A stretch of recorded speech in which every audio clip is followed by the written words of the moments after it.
Peace. Greetings to you all. It's your brother Naheem, BKA Lord Abba, aka Mr. Just the Facts.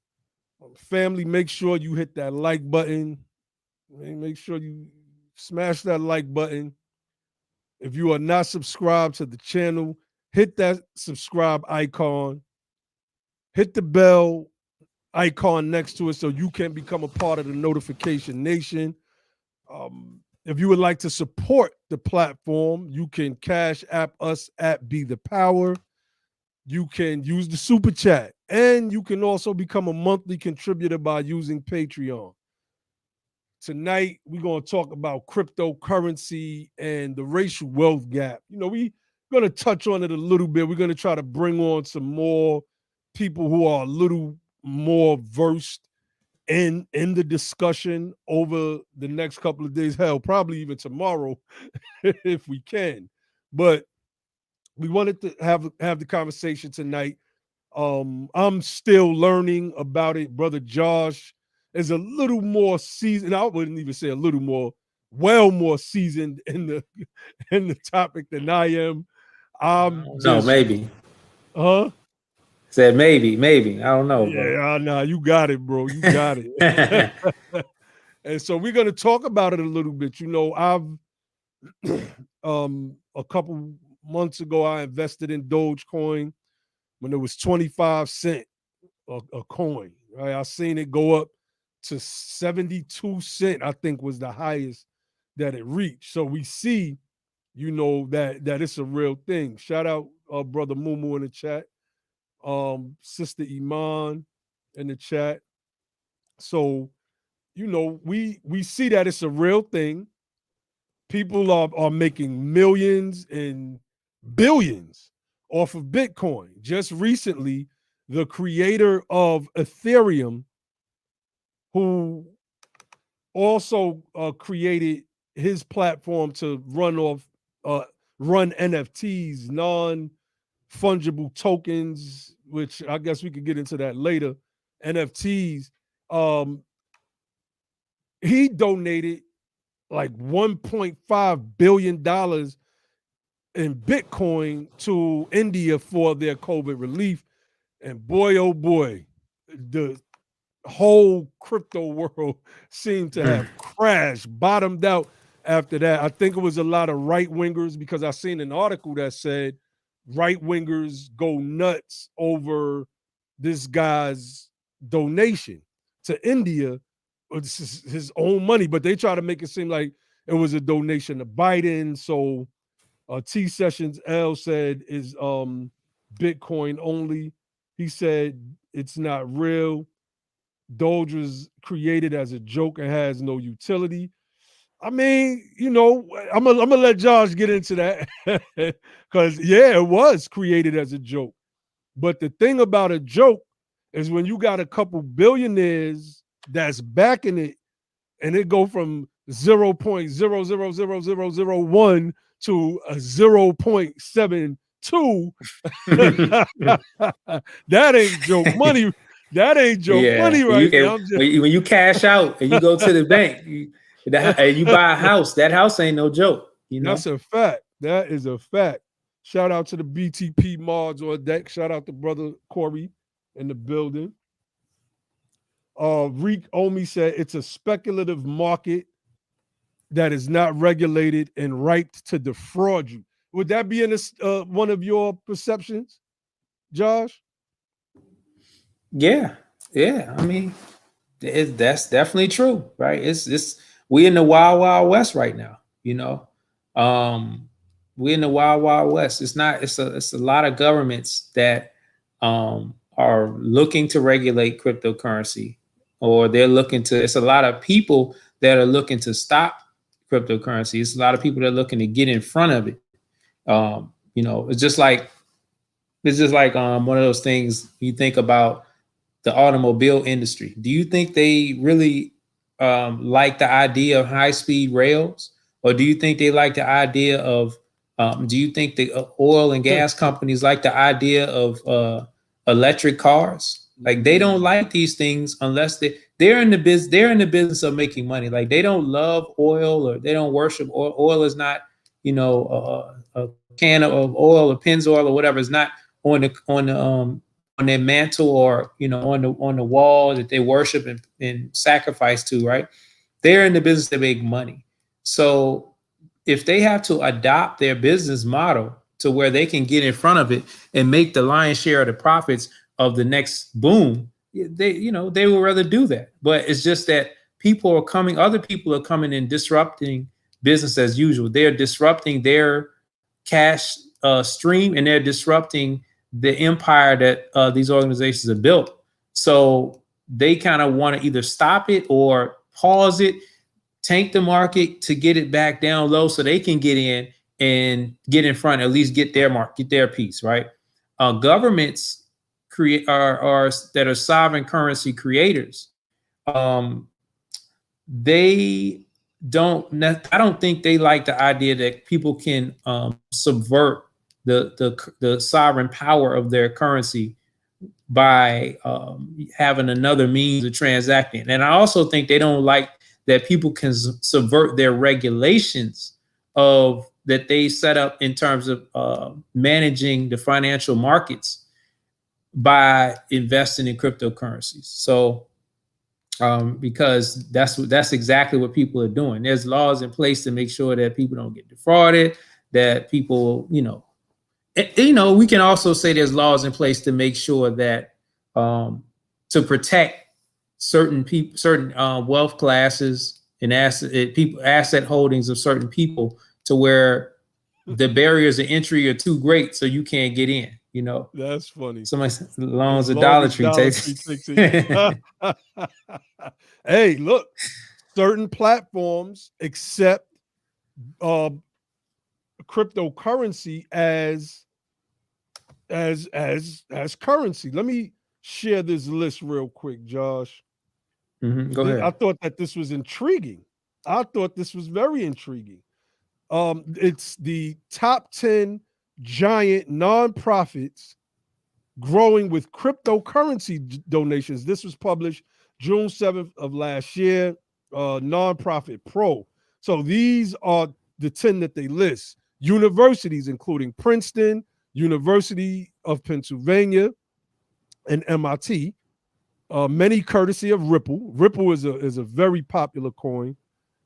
Silicon Valley Community Foundation, the American Red Cross, the American Cancer Society, Save the Children, UNICEF, International Medical Corp, Children's International, No Kid Hungry, and Team Rubicon.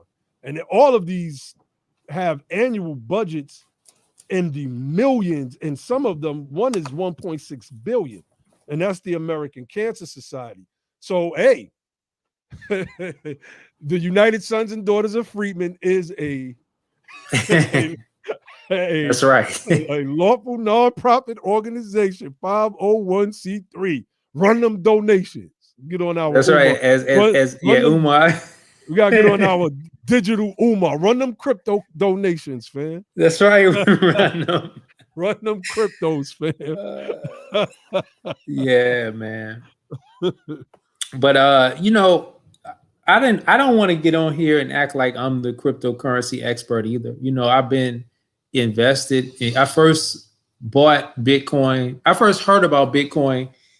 This was probably 2014, I want to say, dealing with the 2013 or 14. This was when the Silk Road got outed, where people were selling dope and guns and everything else. Wow.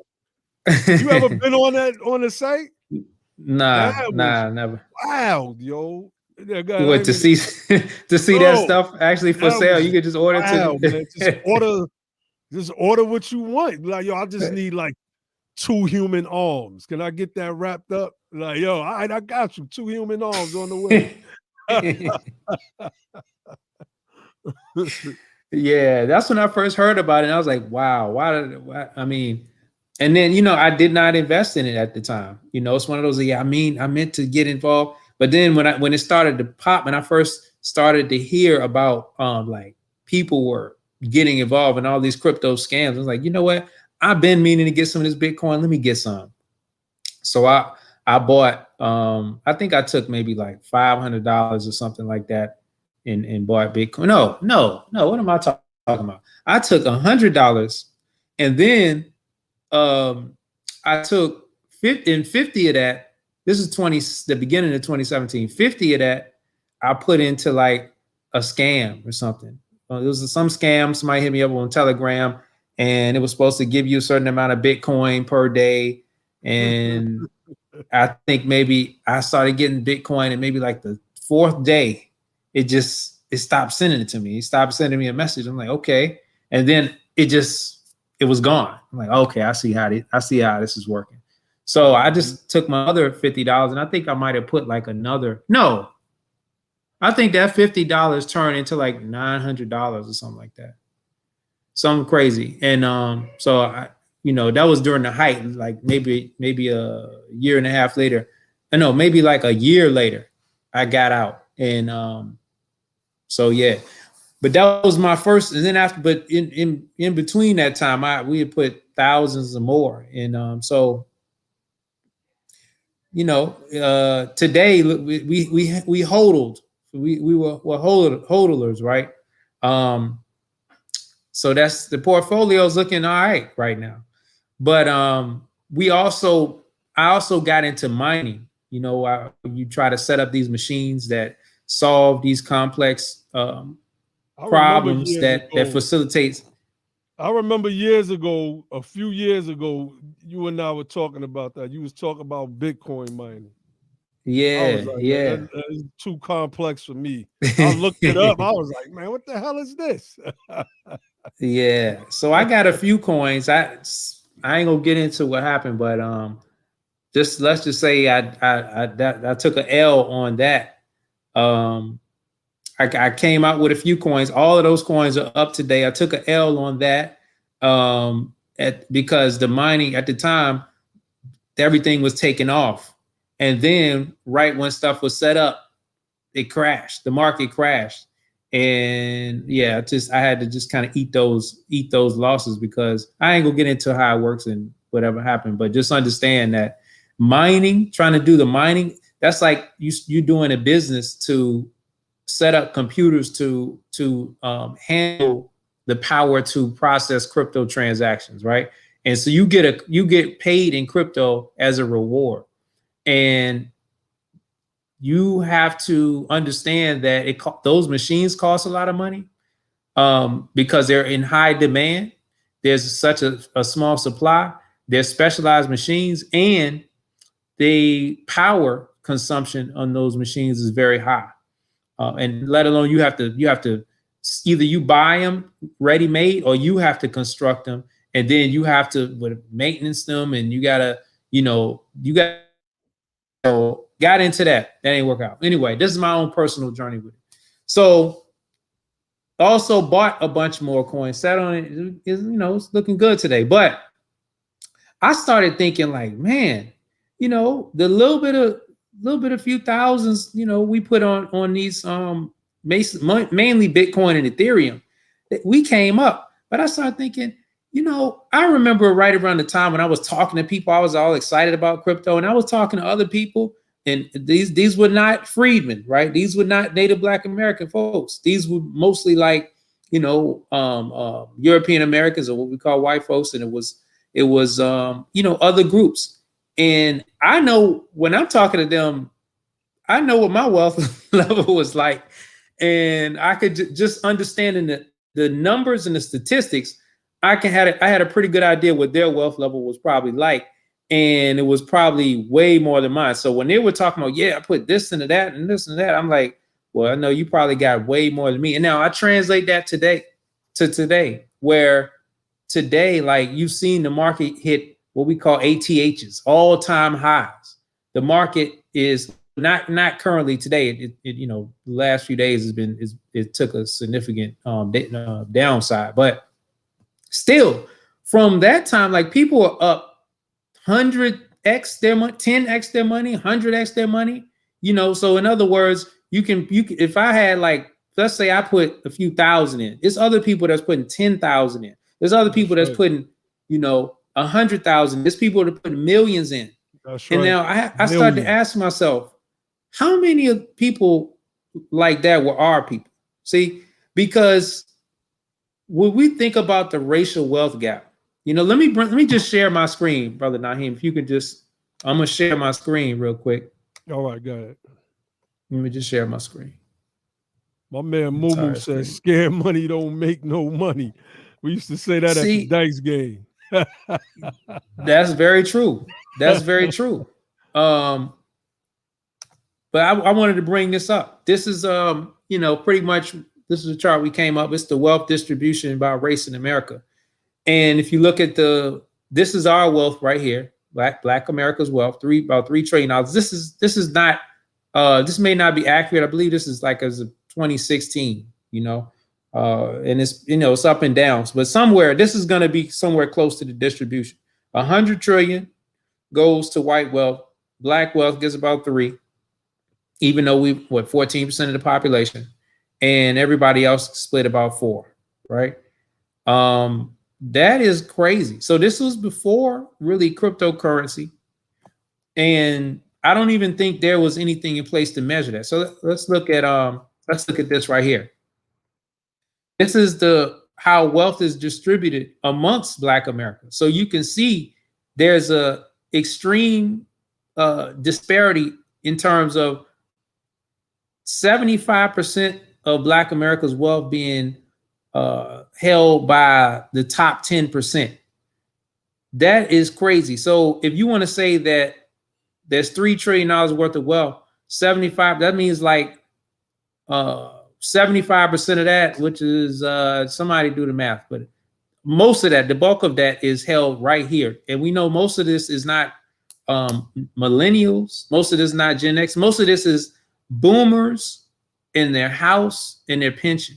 If you take the wealth, you go to the survey for consumer finances, and you take the wealth and you break it down into wealth, like asset categories.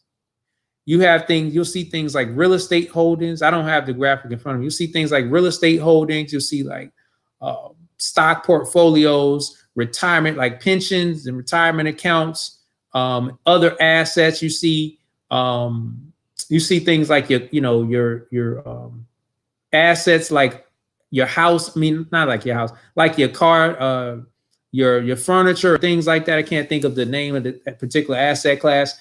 But what you'll notice is that the majority of the wealth holdings of Black America is in their home and is in their retirement pension, and it's an extreme disparity between how much of our wealth is in homes and retirement in retirement accounts, and between and us and the white America's amount of wealth that's in those categories. So, and we know that on average, Black homes are worth way less than white homes because they're in Black neighborhoods, majority Black neighborhoods, and our homes are praised for less on average. They appreciate less, and the people that are in those homes have less wealth to maintain those homes and keep them renovated. It's just a combination of things that results in the undervalue of Black America's household value, home value, I should say. Not only that, you want to talk about pension and retirement accounts. Most of those are going to go away. So when people pass, their retirement, their pension is not willable. You cannot transfer that to your children when you die. You can't transfer if you're getting a pension from the state, or you in the military, or you working for the federal government, you were working for the post office or whatever. You can't will that to your children. That's gone. That's gone. You can't will Social Security, whatever the case may be. So when you think about what's getting ready to happen, the transfer of wealth, that's already, I think it was a study that came out and said that white boomers are going to transfer, I think it's $70 trillion to white millennials in the next, by 2030 or 2035, something like that. So that's not long at all. That's just a few years. This is less than a decade. And And this is all not even bringing to the forefront cryptocurrency. We're not even talking about cryptocurrency. So I just wanted to bring up one more article, if I can bring it up here. Hold on. Let me bring up this article right here. Get this out of the way. This right here, I'm just going to show. Just want to show y'all the state of wealth. This is the median household wealth. This is as of 2013. Okay, so hold on. That was 2013. Now, by 2016, it says that the median household wealth is going to be where is it? 2016, it says median household wealth is going to be $1,700.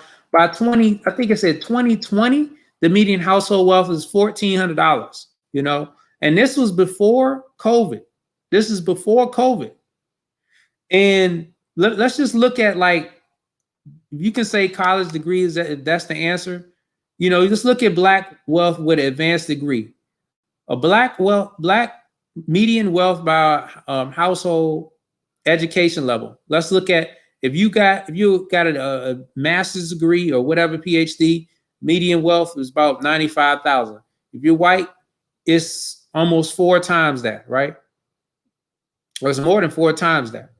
If you are white and you have a college degree, you have on average almost 6 times the amount of wealth as black folks. If you have a high school diploma or GED, I don't even know you got what, 642 times the wealth as a black person with just a high school diploma and GED. So these are things like, let me ask you a question. If you would just had a high school diploma and a GED, you on just the middle family still has wealth that they might be able to invest in some cryptocurrency. If you don't, and this is your wealth position, chances are you probably don't have it to invest. Chances are you don't have it to invest, you know? And of course, this people may be familiar with this statistic, and we're talking about, oh, here we go, right here. Median household wealth 2013, $1,700. Median household wealth 2020, $1,400. And it goes all the way down. By 2053, it's going to be $0. So I start thinking, man, like, cryptocurrency, yes, it is a way where we can get in on something that previously had barriers to entry. You know, it's a new asset class is being created where you can take if you're willing to take the risk, you can take a small amount of money or a small amount of investment and potentially turn it into a large amount if that appreciates, you know, and we've seen crypto go up like crazy. But who is going to be the primary beneficiaries? Let me ask you this. How many of freedmen, you know, how many of us do you think had the had the network and was a part of a network to understand that crypto was something we needed to invest in back in 2016, 2017 compared to today, right? And because, see, those are times when the market was at an extreme low, even relative to today. Okay, now, how many of those people do you think had the wealth to withstand seeing the market rise and fall and hodl, right, till today, seeing the market get to like a new high? How many? Okay, now, of those people, how many do you think, how much money did they put into the market? See, because I know, I'm gonna stop my share here because I'm gonna look at the chat a little bit. Because let me stop this share. Because how much money were we putting into that? And now I know we got outliers, right? I know we got some, you know, some of the people that's in the top 10%, even though that's a very small percentage of the actual. I think it says only 4% of Black America there's only 4% of Black America that has a net worth of above $1 million, whereas over 25% of white America has a median net worth of $1 million, right? No, over 25% of white America has a net worth of $1 million. So what we're asking Black folks to do is, you don't really have no wealth on average, right? You're taking like your savings, you're taking your job income, you're taking some checks or whatever, and you're putting it on something. And that is a disproportionate amount of your total wealth holdings or money stash holdings, you know what I'm saying? And putting it onto a speculative asset. Now, because I'm thinking like, all right, if let's just say you got 50,000 in savings, in total savings between your 401k, between this, I don't know how many people this is on here watching this is going to apply to, but let's just say you took 50,000 in your 401k and you took out 10,000. You just risked 20% of your total, wealth holdings, savings or whatever the case. When you took 20% of your assets that you have to invest and put it into something and you really probably can't afford to lose that money. I'm just speaking. And let's say if you had 10,000 in the bank and what you going to do? If you took 5,000, then you took half of your savings.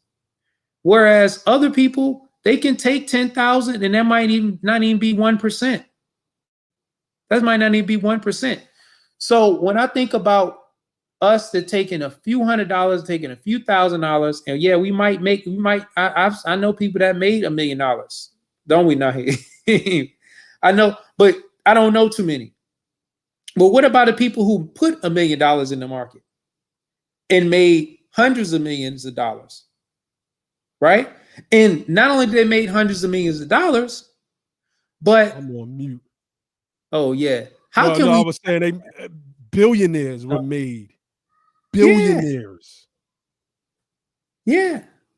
And not only did they make that, so that's not being necessarily contributed into the tax system of the state, because I know we're not talking about federal. The federal government doesn't need the tax money, but your state government does. Your local government does. So that's not a lot of that. People are not even declaring that on taxes, and at least they haven't been. Some people may be beginning to be honest now. These people are taking money out of those millions that they've made, and now they're going and putting it into more businesses. They're going and buying real estate. They're going and buying homes, and bringing the value of homes up. They may be the same ones making gentrification speed up in some of your neighborhoods. So I just wanted us to have a discussion to think about, like, cryptocurrency. How is that affecting the racial wealth gap? There needs to be a study to show that how cryptocurrency, the crypto bubble and expanded crypto wealth is affecting the racial wealth gap. Is it expanding it or is it closing it? My guess is it will be expanding the racial wealth gap, because you're talking about people who, again, have 2 or 3% of the wealth of the country, 4% maybe. All right, my bad, Josh. Let's address some of these comments. Brother Mumu said he put 700 in synthetics, it grew to 1,800. 900 in XRP, it grew to 5,000. 700 in Ethereum, which grew to 30,000. We can do it. You don't have to have a lot of money. What do you say to that? My point is, okay, you put 700, grew to 1,800, put 900, grew to 5,000. You put 700, and it grew to 30,000. That's excellent, brother. And I think, I mean, I did something similar, right? But my point is, why didn't you become a millionaire? Why didn't you become a millionaire? And was it because you didn't have 9,000 to put in, or 90,000 instead of 900? Was it because you only had 700 instead of 7,000 or 70,000? See, that's what I'm talking about. That's what I'm talking about. And that's excellent. And I applaud you for putting your capital at risk and getting returns. That's how you got to do it. What I'm trying to say is, this is seeing the gap in is just another piece of the puzzle. It's just another expose to why we supposed to have gotten reparations in America.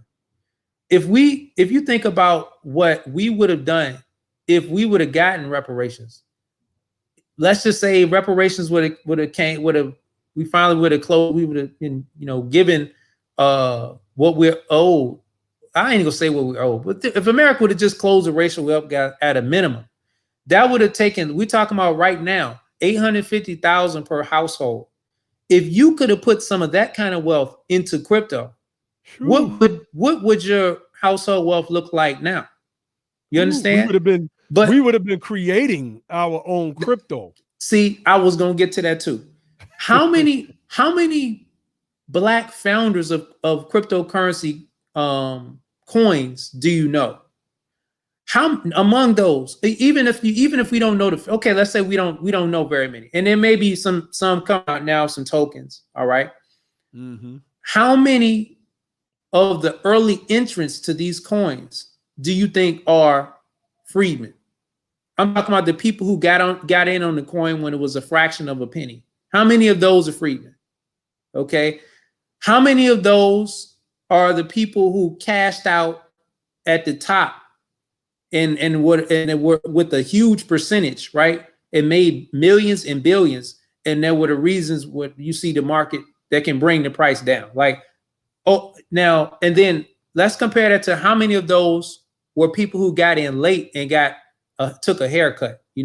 As the saying goes, bulls make money, bears make money, and pigs get slaughtered. What happens most times is you don't hear about something until your barber is talking about it, until your mama is talking about it, until somebody, you see most people talking about it on cryptocurrency. It's on the mainstream news. By then, it's already like money has already been made. That's how it made the news. Mm-hmm. And a lot of people that trade have heard the saying, buy the dip, or buy the sell the hype, and buy the fear, right? Because that's when money is made. The price, the key to trading is buy low and sell high. You know what I'm saying? So how many of us, how many founders, like the brother Naheem just talked about, what's his name? Vitalik, the dude that started Ethereum, and he just dumped $1 billion in, I think it was Shiba. He dumped $1 billion in Shiba coin to India to help them with the COVID relief, and it just made Shiba tank. Shiba went down. I know it wasn't just him that caused it. It wasn't. Died. Yeah. I transferred some of my low investments into Shiba, and that joint just died. I was like, damn. I hope you was hodling. It's gonna come. I think Shiba's gonna come back. But it might. If Doge go, I believe, based on what I'm studying, if Doge makes a good rally, I believe the Shiba is gonna come behind it, because the Shiba Inu coin is a Doge based coin, right? The meme base is the term that they use. One of the meme based coins that spring from Doge. So, I mean, I'm looking at some of the comments in the chat. Brother Ali, jump in at any time. I'm looking at some of the comments. Brother Cato said earlier about he think they're going to try to pay us in reparations with cryptocurrency. What would you say to that? What would be your thoughts on that if they said, okay, we'll pay y'all in reparations, but we're going to use crypto? See, I don't know. I mean, I don't know. I have mixed. I don't really know. I was trying to get some answers on that, but my initial thoughts was, if you're gonna do that, I don't know. Like how will we buy things, right? If it's not a an ecosystem or an infrastructure set up for us to take those coins and then have to be able to transact in them and transact business and make investments and do things like that with the cryptocurrency. I don't know if that would be the best thing. And I would have to see how the coins are distributed, because you can have a situation where they can tank the currency, they can do some things later. Another administration can come and try to sanction it, and so it can be hurtful. I'd rather be tied to the US dollar, because or let's put it this way, I had to see what the situation is, because if they could switch, the United States government could switch to a different currency, they can have their own cryptocurrency, so I had to look at the situation. But one thing I will say is people like Bitcoin, and people like Bitcoin because it has a finite a supply of 21 million. I think 18.7 or 18.8 of that has been already produced or mined. So the value of that, it's a scarce asset, whereas the dollar, they can just print more, just like they would do if we were to get reparations. But the issue is like, what would we do if we got a cryptocurrency? Which currency would it be in? I don't know. In the crypto market right now, to me, I would want to get paid in USD, and then I can buy crypto with my USD. That's how I would rather do. I seen Bill Maher. I'll check him out from time to time because he's always in my YouTube feeds. I'll try to check out everybody, even if I don't agree with them, just trying to pick up bits and pieces of information, jewels here, jewels there. That's why I'm able to see certain conversations like the one he had with Charlemagne about reparations. I was like, what the hell is going on here? But he was kind of hating on crypto. And he said the United States of America already has a digital currency. It's right. The US dollar. That's right. Said, and he was breaking down how 70%, I believe he said 70% of US dollars is digital. There's only about 30%, and I could be off on these numbers, only about 30% of actual cash floating in circulation. So, the chat is good. I'm glad that our audience knows what's going on. Somebody brought up DeFi. Are you familiar with that? Yeah, I've been seeing that. Decentralized finance. So okay, essentially, like you got, I mean, you know what? I'm a more recent investor in that.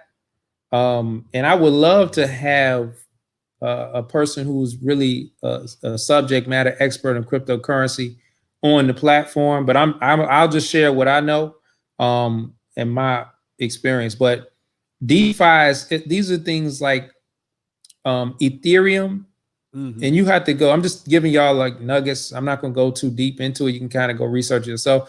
But Ethereum is, I believe, it's the second highest market cap cryptocurrency, and Ethereum is not just like Bitcoin for doing transactions. Like it's actually, you can build smart contracts on it. So you can you can build other tokens off of the Ethereum network. So you do these smart contracts. So like you can start your own crypto token for whatever business or whatever you want to do off of Ethereum, or off of Binance Coin, or off of soon to be Cardano, or off of just a few others, right? Yeah, Cardano is really taking off as well. I've been keeping my eye on that one. Yeah, I think they're going to do their smart contracts in like August or something. But and that's what that's right now, the DeFi market, people are making stupid money. That's where you see in Shiba and Kishu and these others, AquaGoat.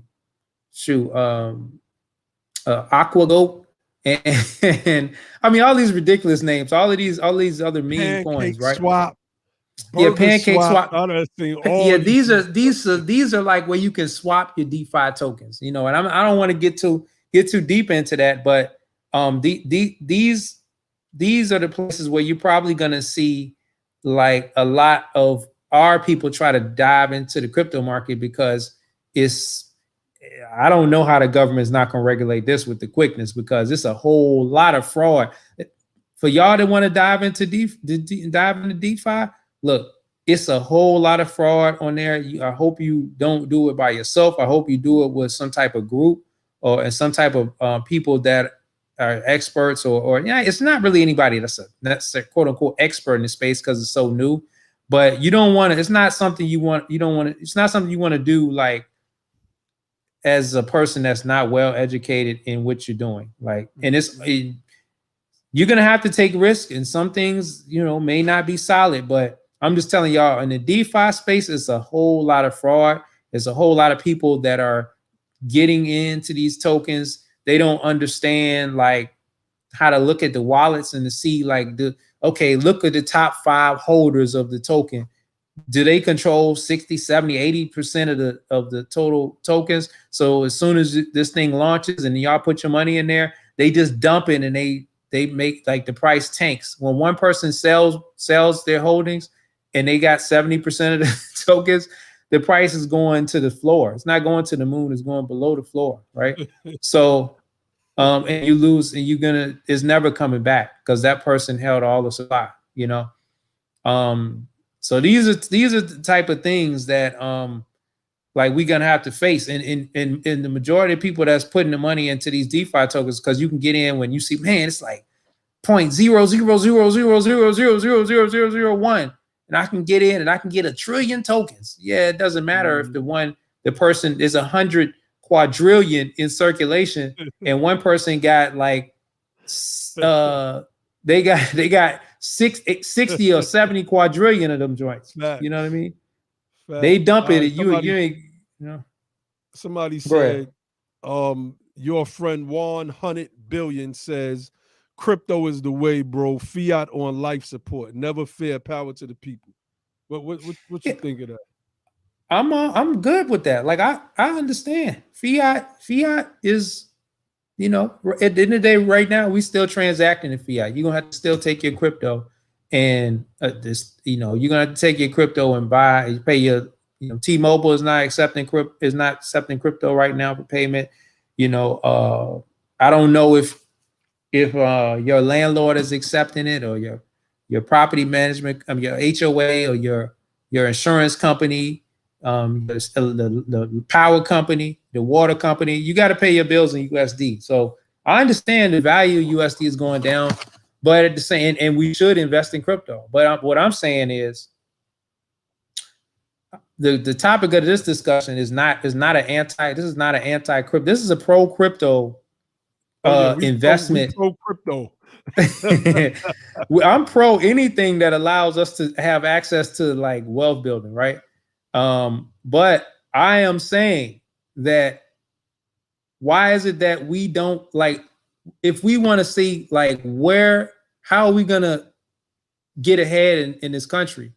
If we're taking $100 and turning it into 1,500, what about somebody that's taking 10,000 and turning it into 1.5 million, right? Or 15 million. Like, do you see how when that situation, that opportunity comes up, it's just every time a new bubble comes, we get the gap is expanded further and further along. Mm-hmm. And it's because we never got justice in America. That's right. Go ahead, bro. We got a lot of questions coming. I just want to say, we want to try to have this conversation every week on BTP. We might do it on the BTP Media Group channel. I'm not sure yet. We just got to work out all the particulars.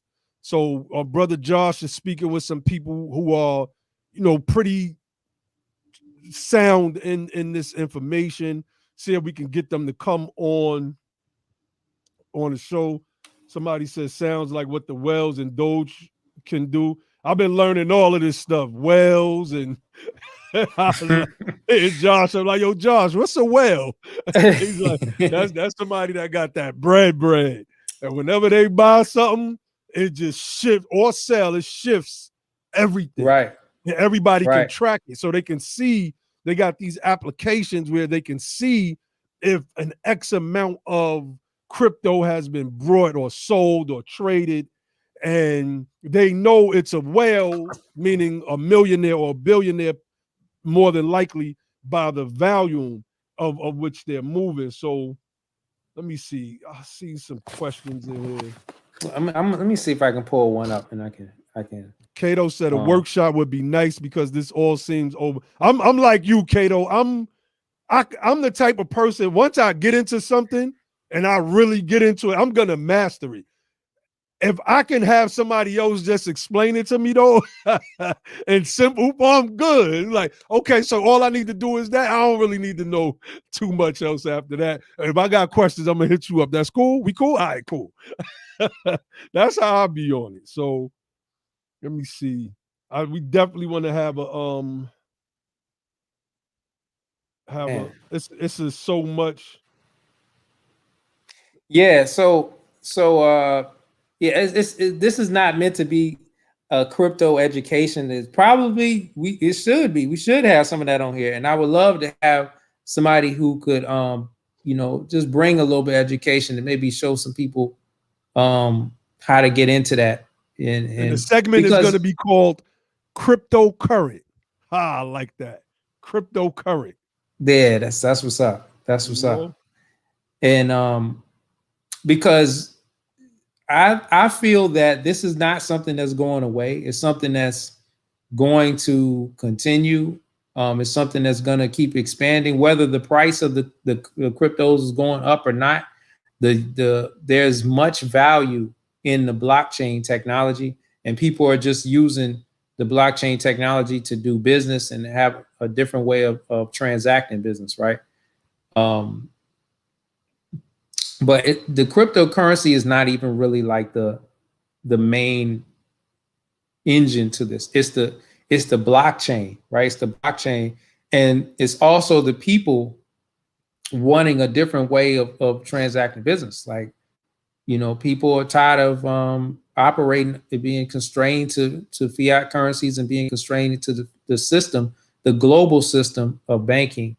And they want to have a different way of doing things. So enter cryptocurrencies. And if you think about so I'm not trying to give y'all, again, I'm not trying to give everybody like a piecemeal type of explanation, because you really deserve to have an in-depth. Yeah, there's a whole lot of rooms on Clubhouse talking about stuff. Mm-hmm. There's a whole lot of videos you can watch on YouTube.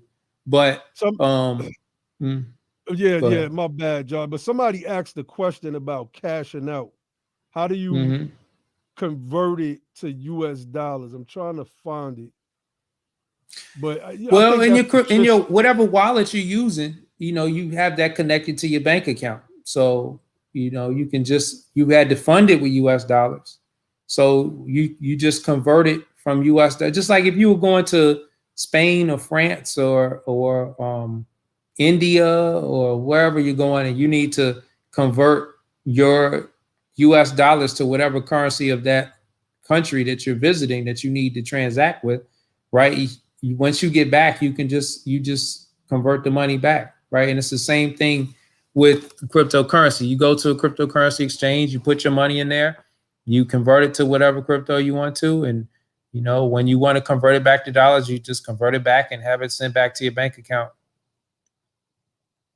It's not a complex thing. They these days it's very simple to understand and simple to do. They try to make it real easy and smooth for people to convert their money, depending on what you're trying to do. If you're just trying to, let's say, buy Bitcoin, take your dollars, turn to Bitcoin, and then take your Bitcoin and turn to dollars, they make it real smooth to do that.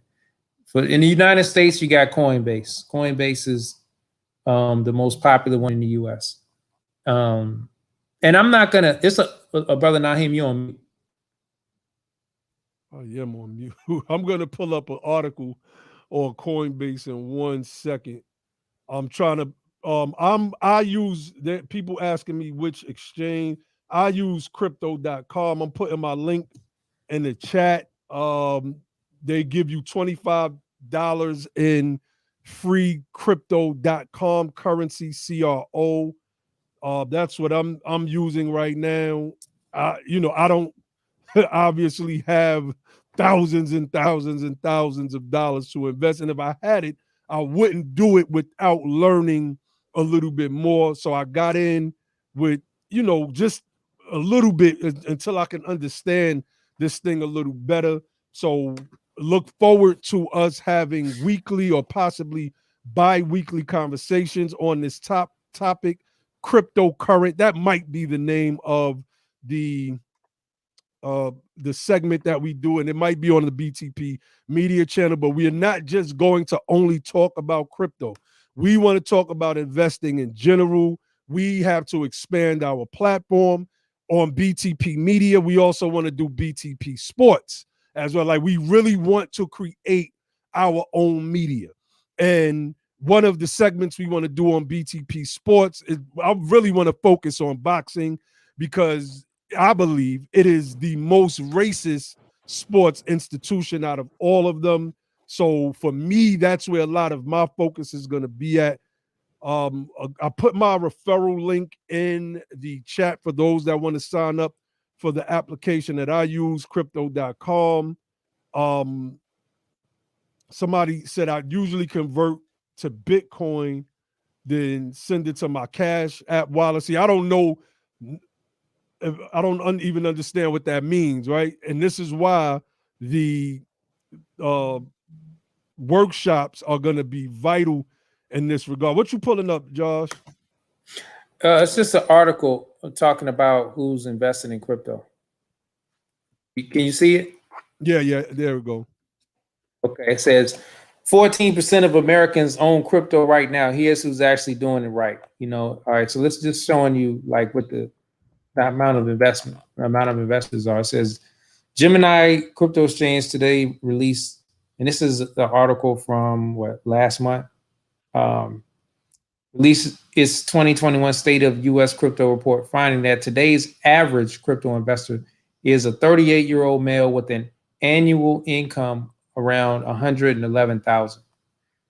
However, as the number of crypto investors is set to double this year, according to the report, the profile could change. Today, more than 21.2 million adults, or about 14% of the U.S. population, own cryptocurrencies such as Bitcoin or Ethereum.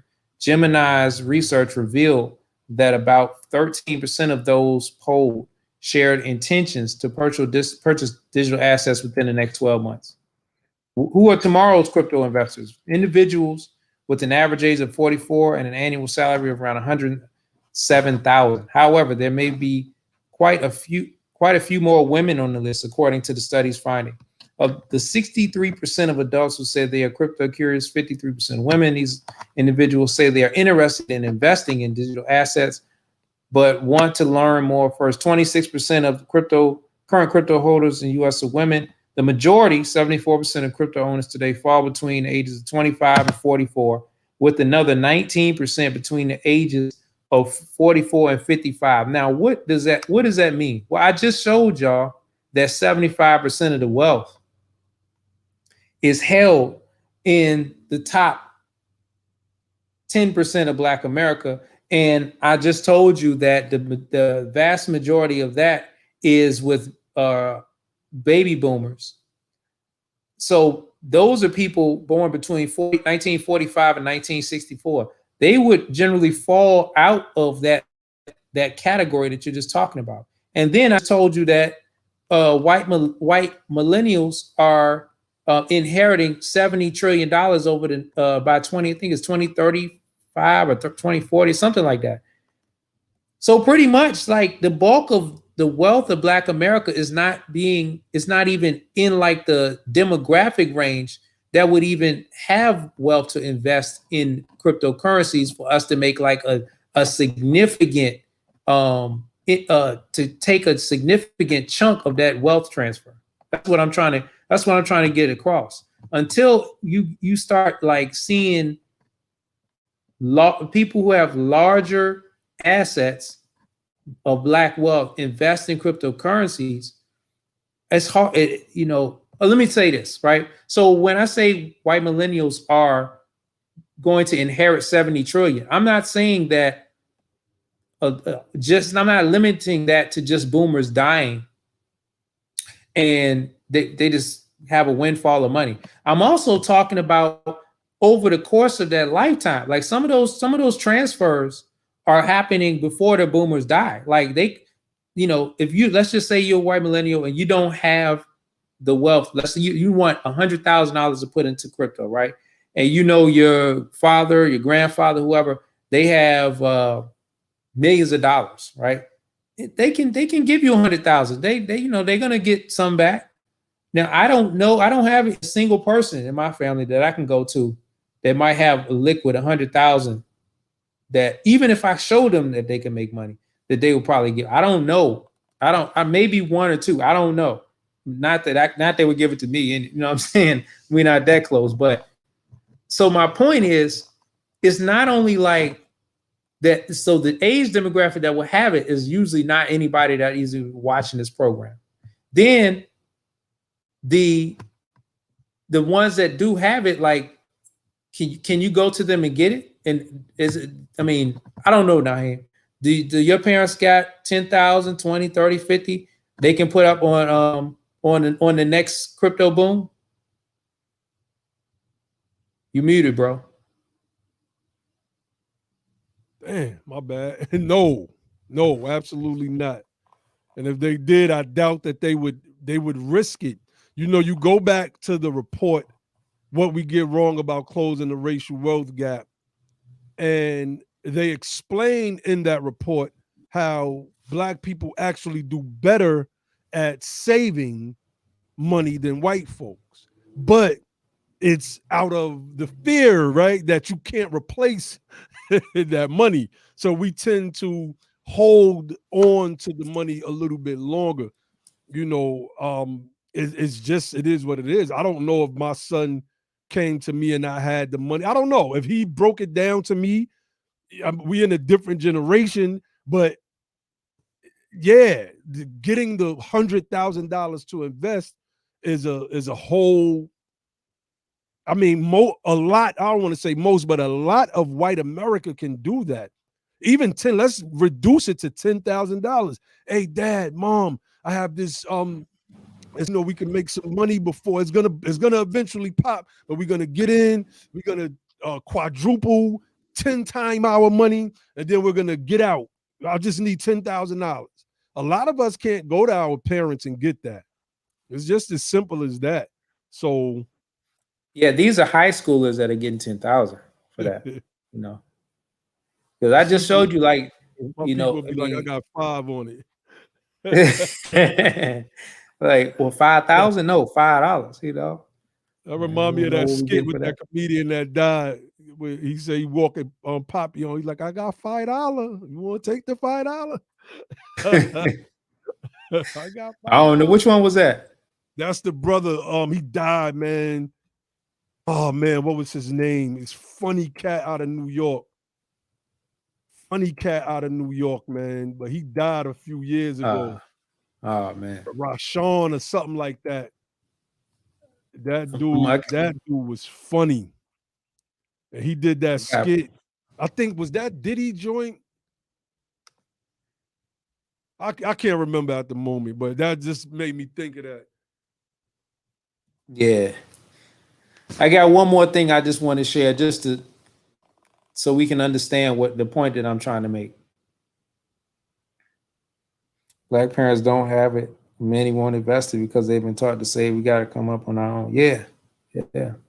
That's why we fight for reparations, family. That is why we fight.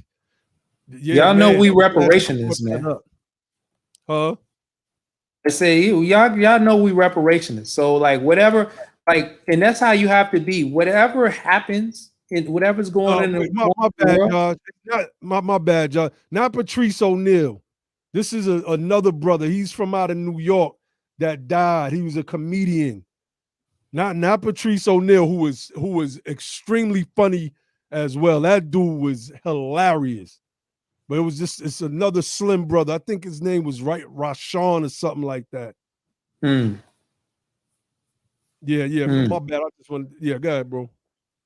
No, I was just saying, you know, as a reparationist, you always got to look at things from the lens of, okay, how does this affect our fight to get justice, and how is this going to influence our position in America and our fight for reparations? Like that's how I look at everything.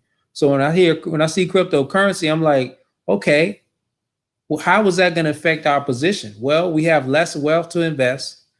So, you know, the people that have more wealth to invest are either going to get, if there's a come up off of this, the come up is going to exponentially expand the gap. And we can, even though we may come up in relative to other folks that are coming up, it's probably going to be dwarfed because we just don't have the, like, again, I said it, we were probably not the founders of any of these coins. We were probably not the early entrants. We were not the early miners. We were not people putting large investment. So that would translate into when the coin's value massively, you know, grows, our wealth is not massively growing, you know, because because of all those factors I mentioned. So now, what does that have to do with this right here? It says the average Black family would need 228 years to build the wealth of a white family today. It says just as past public policies created racial wealth gap, current policy widens it. Yeah, but it's also like current bubbles, like what we saw underneath Obama from the last recession. Black America took a huge, I think, lost 40% of the wealth. Black America lost 40% of its wealth in the last recession, in the recession of 2008, and didn't recover, right? And we saw that through quantitative easing, it made money cheap, and the people who had access to leverage and had access to investment and things like that, they had some assets to even put up. They were able to use that debt and use that leverage and use whatever capital they had, and not have to pay exorbitant amount of interest.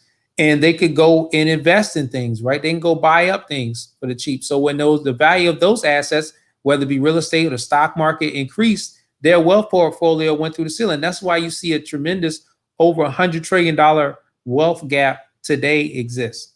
Now, crypto is the next, you know, of course, stocks, real estate, and now crypto is maybe the next bubble that we have to look at. That is a massive expansion of the wealth gap. Because now, so are we talking about it's going to be 400 years of to catch the white wealth? Like, we already didn't have 400 years in America of being in an inferior position. So and that would be 400 years, assuming that there's no other bubble that's created that expands the gap even further, you know? So I just gotta put things in perspective, that it would take 228 years was before COVID, and it was before any type of crypto bubble. Yeah, I want to pull up something because you spoke about we are not the creators of these coins. You know, we're not there when these coins are being created, basically. So I want to pull this article up because everybody is talking about Nas and how he came up. But I mean, you know, and he came up. Don't get me wrong, but he came up as an investor, right? Josh showed the chart earlier that showed that 75% of Black wealth is basically concentrated with, what is it, the top 10%, Josh? Yeah. The top 10% of our people, the top 10%. And So with the bottom 50% is worth negative, I don't know, 100 20 or 200 billion, something crazy, not worth a single penny combined. We've known that for a while. We've heard this stat over and over, but for those who haven't heard it, we got to keep bringing it to the forefront. That's right. That's right. Like people got to know what we're dealing with. You know, we can't take one-offs and use one-offs as the rule, right? The exception to the rule is never the rule. It's just what it is the exception. So let's read this article. Well, I'm not going to read the whole article.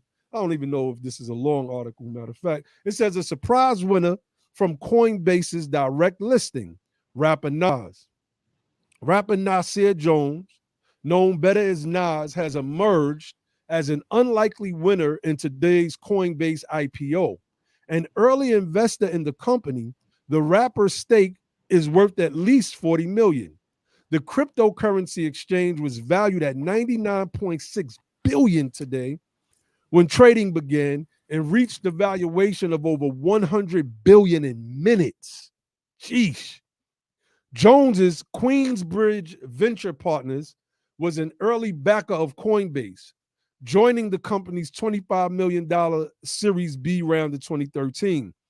His firm invested between $100,000 and $500,000, its typical amount.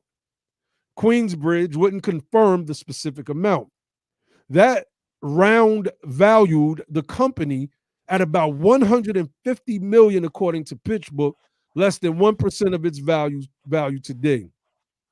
At the time of the investment, shares of Coinbase Series B were worth $1.006766, meaning Jones's firm would have between 99,239 and 496,642 shares, according to CoinDesk.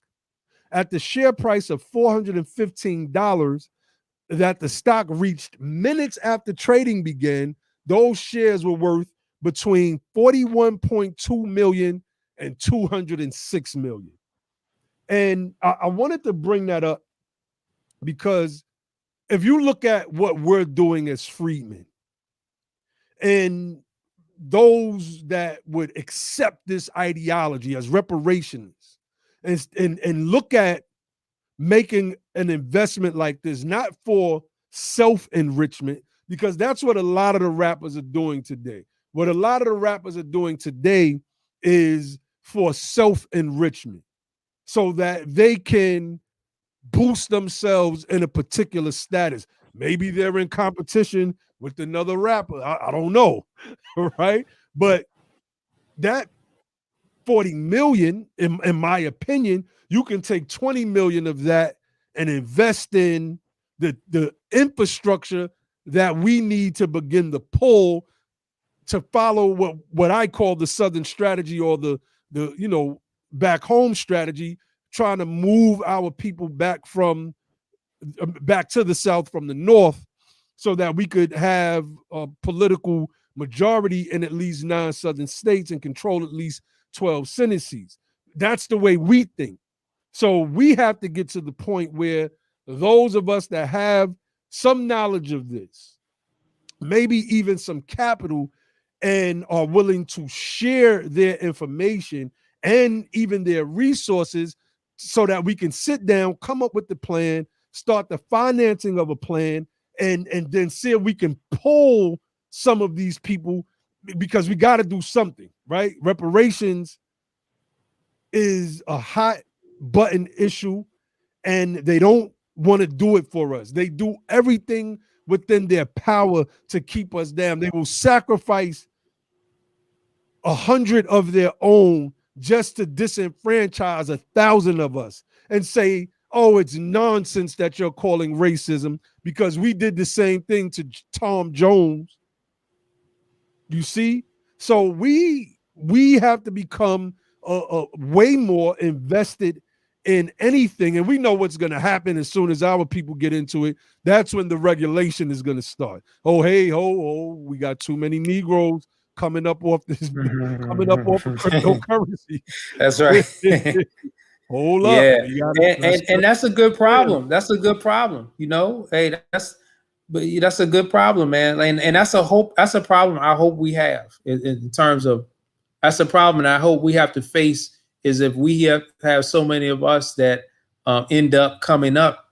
And because like I feel like a lot of us are at a point like this is something that we can't afford to miss. Like if you think about what hope really do you have in in coming up and really securing some type of nest egg or some type of retirement or being able to pay off some of the debts you have. I got friends that got multiple six figures. I'm talking about $500,000 in student loan debt. Don't have a house, but got a mortgage and student loan debt. I got friends that have large amount of mortgage debt. I got, all these type of things that come with when you don't have an inheritance and when you come from a bottom caste wealthless group, right? For them, like to be able to cash out on a crypto where you can 100x or 1000x your money, that's life changing. Like if you can just make like 100,000 or 500,000, like for us, that's extremely life changing. That's extremely life changing. And like you can look at people in your family that you might not have nobody that you know in your family that has a situation like that. So, excuse me. So I hope, my thing is I want us to get as much education in cryptocurrency to be able to benefit and profit as much as we can. Like that's something, that's as much as we can. But that is not going to be a substitute for that's not going to be a substitute for advocating for policy, for justice, and getting political power in America. Because just like I said, the economic disparity is going to persist because of us not having the capital to really compete when you want to talk about getting the share of the crypto market. Also, I want to say about Nas. Nas was already up. That's how he got access to that club. It wasn't through some type of unique hustling that he did, or no. It's just because he had access and he was a person that of influence amongst younger people, especially younger generations of people that fit the demographics of what Coinbase and what cryptocurrency is looking to sell to. So obviously he was, I don't know how he did that, but he was already up. Like Nas was already like worth hundreds of millions or whatever. You know what I mean? It's not like he's a regular person that just got access to. So I just pull up the list. I'm not going to share my screen, but the list of the top people invested in crypto. And I want to say Nas is the only brother in there. Go ahead. I just want you to address this real quick. Yeah. Your friend 100 billion says the fact that the median holders of crypto is 45 years old means we got in at the right time. I don't know how to respond to that. What is your response to that? Well, it says the average age, so I guess they took the high end and the low end. But I don't know. When you say we got in at the right time, I would have to see the data on how many of us got in and what the age demographics of us that got in is. I'm talking about of the freedmen, and I want to see the median and maybe even like broken down by quintile level of crypto investment or crypto wealth holdings, because if we were able to show that, I believe we would see like a crazy disparity that's even worse than the US dollar wealth disparity. That's just my belief. I'm pretty certain Nas is the only one on that list of major investors. Yeah, I'm pretty certain that that's how it's going to look. Yeah.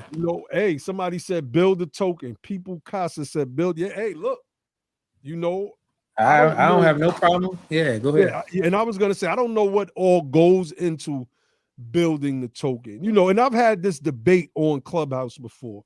I've had this one brother used to say that could be our reparations if we build our own token.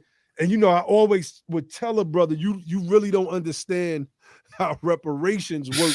If you believe that will be reparations. Reparations is not a funded thing. Reparations literally means to repair. They broke us. Some people just don't know what they're talking about, man. They don't even won't look up in a dictionary what the words of things mean. They're just ready to try to shut it down because they feel that it's begging or asking the government for a handout or some other nonsense when the government is the people that broke us. Some of us are in the position that we're in today because of what the government did. Where's my book at, man? The book, The Color of Law. No, that's in the living room. The Color of Law by Richard Rothstein. How the government segregated our neighborhood. The government did that. This isn't if it's certain people that's growing up in housing projects and other similar type of neighborhoods all across the United States of America, whose parents were boxed out of the opportunities, locked out of them, locked out of the opportunities. The GI Bill is one of the best examples because you weren't able to, after the war, you weren't able to access the finance needed to buy a house. And the few who did couldn't even move into good neighborhoods. They wound up going into low level neighborhoods anyway, where they had children and they tried to raise their children a certain way.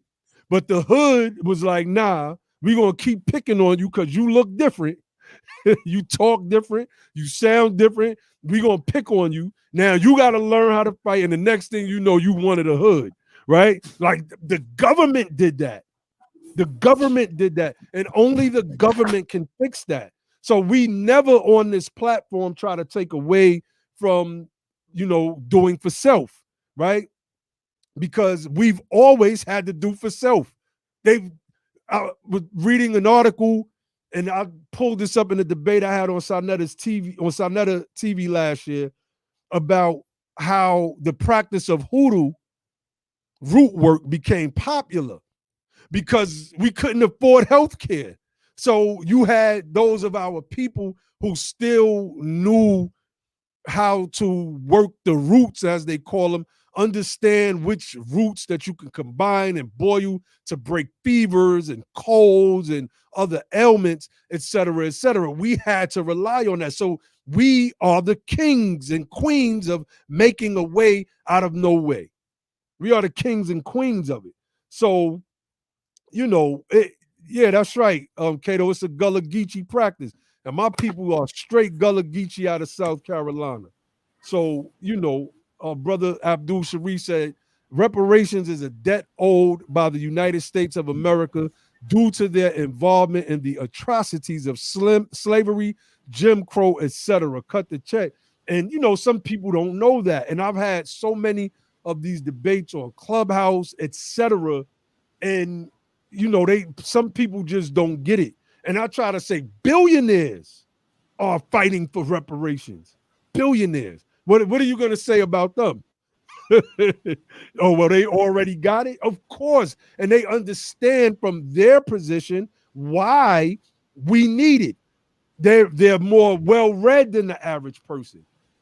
So they're going to understand what reparations is and the history of what the United States government did to our people. So Miss Battle said, how do I share the tweet here? Post it in the inboxes, and I'm going to try to see if I can copy it and then repost it in the chat.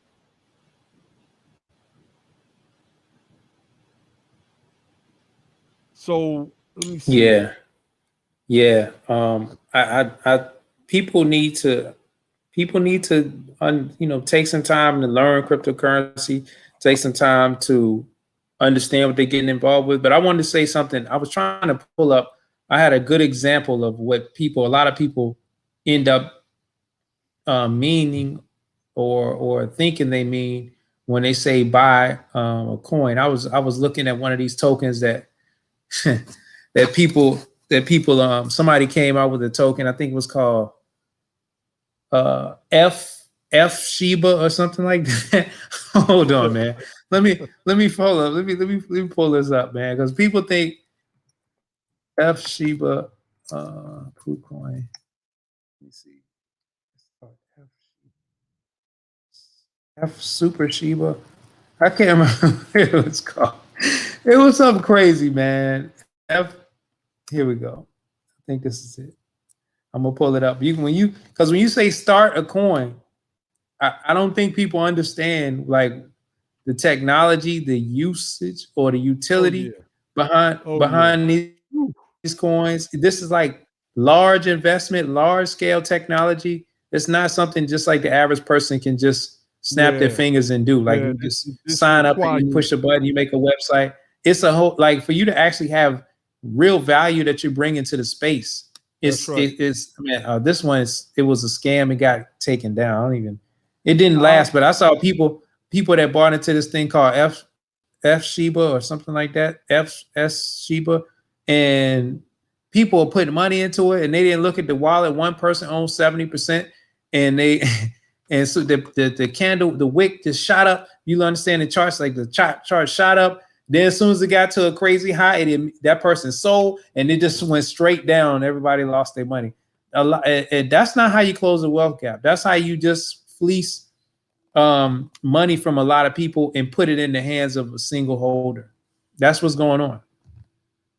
That's a lot yeah, of what's going on. I've That's not all of seen what's one going on. Go ahead. where utility tokens. I've seen one where they were breaking down how many kilowatts Bitcoin uses. I think they said 770 kilowatts. I can't remember if it was per coin. I can't remember. And Elon Musk said that he was no longer accepting Bitcoin to buy Tesla because of the resources that it uses. And they're going to basically, and before that he put out a tweet that said, should Tesla accept Dogecoin? So you got some people that say, Ethereum is stable, is, from my observation, is as stable as Bitcoin. But you got some people that are saying that Doge is going to be the next big thing. So I mean, the thing is, just like here it is. This one was called J somebody Sheba. Hold on. It's somebody said called Bitcoin shot up and is now crashing too. What's the difference? I'm going to try to give my little explanation, and then you could come in and correct where if I mess up, right? The difference is this. I remember a Moorish brother was into Bitcoin. He kept telling me to invest. But because he was teaching a whole bunch of other stuff that I didn't agree with insofar as the Moorish movement, I just didn't trust his word. And he kept saying, I'm telling you, invest in Bitcoin, invest in Bitcoin. And I didn't. And this is when Bitcoin was like really just starting, man. It could have been, I mean, I don't even know if it was at $100 at that point. Now Bitcoin is over $50,000. So I'm just saying, if you had brought 500 Bitcoin, even if you brought it at $100 a piece, that little bit of fluctuation, as Josh taught me this term, is going sideways. It's not really dipping, right? It's just going between 48 and 49,000. I can pull up the exact, it's not really, you're not really losing anything from that perspective. Yeah. Like yeah. Bitcoin, So well, it has lost a lot though. Damn, Bitcoin is at $41,430, but still, if you got in that early, I mean, you've already made out like a fat cat in a barn full of the mice. key Yeah, what's your take on that? the key to investing again is to buy low and sell high. The problem is people don't understand how to trade. They don't understand just basic market fundamentals and market, because we haven't really been taught that. That's not something we were taught in school. That's not something that we were taught that we should learn on our own. You know, it's just one of those things we just we think that is, and a lot of it is based on human emotion, right? And but you kind of have to learn how that operates in the market, and you can see that by looking at the chart. So, you know, you won't know if what's a good entry price if you don't know how to really read the chart. And so that's why I would recommend people just to take maybe if you're going to invest, get involved in some type of program that could teach you, some type of program that has some educational platform, or take some courses or something like that. Find somebody who's successful and have them to show you. You may not have nobody, so but you got to find. If you're going to succeed in that, you got to find it. You know, and this is not any type of investment advice. That's not what we're on here to do, because obviously we're not rich and we're not, you know, millionaires. But it's just basic you know, like I can't teach you how to win a NASCAR race or the Tour de France, but I can teach my son how to ride a bike, and I can teach my son how to, you know, basically drive a car. So that's kind of what I'm doing here. But Bitcoin, yeah, Bitcoin can shoot up and crash, but you don't really. It's harder to move a market and manipulate a market when you have that much money and that many people holding significant portions of Bitcoin. Like I'm gonna share my screen, Naheem, and I'm just gonna show just a little bit so people can understand. Let me just show them. I'm just gonna share this right here. Sister, let me XX say, need to invest in a coin that backs something, period. And that's the whole thing with Doge, right? Is that you can't purchase anything. But I've heard that some companies that a lot of people may have never heard of are accepting Doge as payment. With Bitcoin, on the other hand, you can. I'm gonna pull that up for you right now. Okay. Let me know when. Oh, here we go. Here we go, right here. All right. So what I'm trying to show, this is an example when people say start your own coin. This is what a lot of people are doing, starting their own coin. They're getting these DeFi tokens, and everybody wants to get it. Like that analogy right there, Josh. You see it? Hold on. Crypto is to fiat how 2K is to NBA Live. What you think about that? I don't know. I don't think the dollar is ever gonna lose its position, man. But what you think about that? What I'll say is, again, can you buy your house in crypto? Is your phone company taking crypto? Is like crypto live in 2K? You know, of course, 2K is way better, but like you acting like it would be one thing if like live it's like this.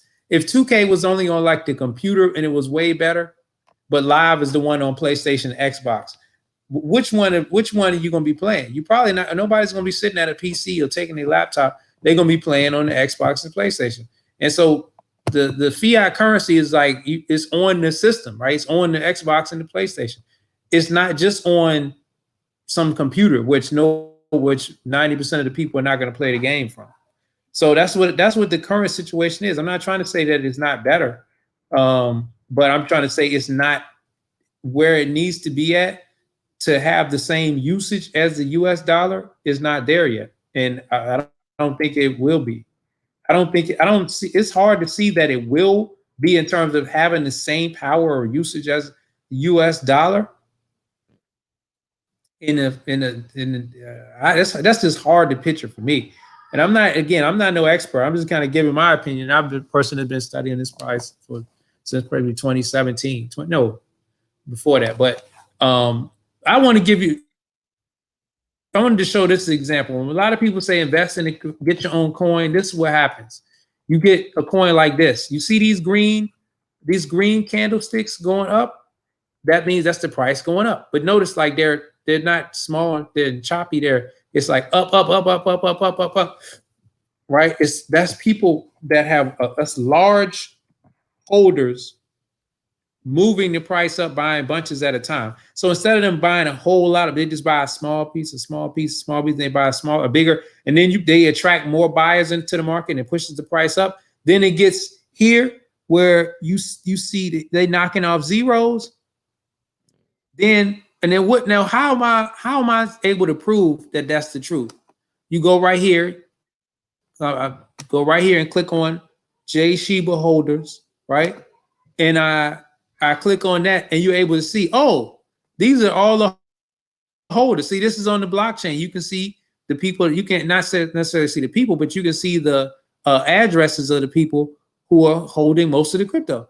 Oh, this one is holding 20. And now I don't know how many zeros is on this one. I mean, I don't know. This is 3, 6, 9, 12, 15, 18, 21, 24, 27.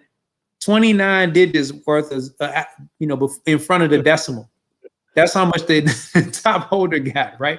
And then this one got the number 3 holder got 50%. And he got, all right, this is 100,000, 100 million, 100 billion, 100 trillion, 50 quadrillion. Then he's the number 3 holder, 50%. So what did they do? When the price got up, when you put your little few $100 in or whatever, your $50 or your 100, they say, oh, thank you. They took all your money. They put it back to zero. And then they said, well, we're gonna do a small that's what happened with. Look, that's what happened with the Shiba coin. That joint spiked. I jumped on it. Now Shiba look like it's about to go to zero. See, but the difference is, let me show you regular Shiba. Right? Let me show you regular Shiba.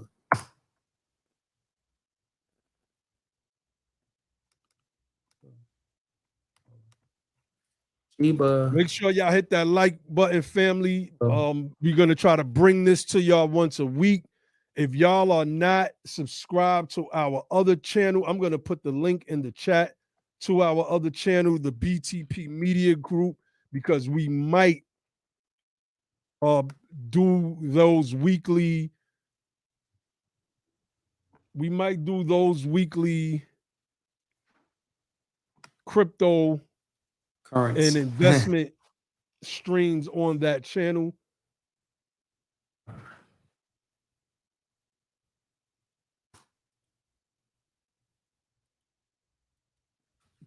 John, somebody asked, is that what's happening to Bitcoin?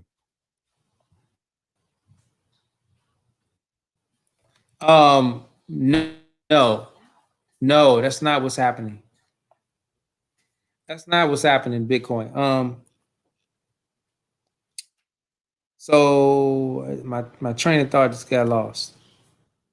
But man, I was just trying to find here how you can see the amount of people that hold Shiba. Hold on, let me just do this right here.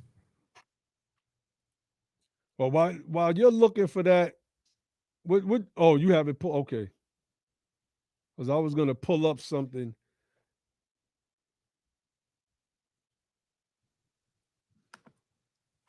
So we go right here, and here we go.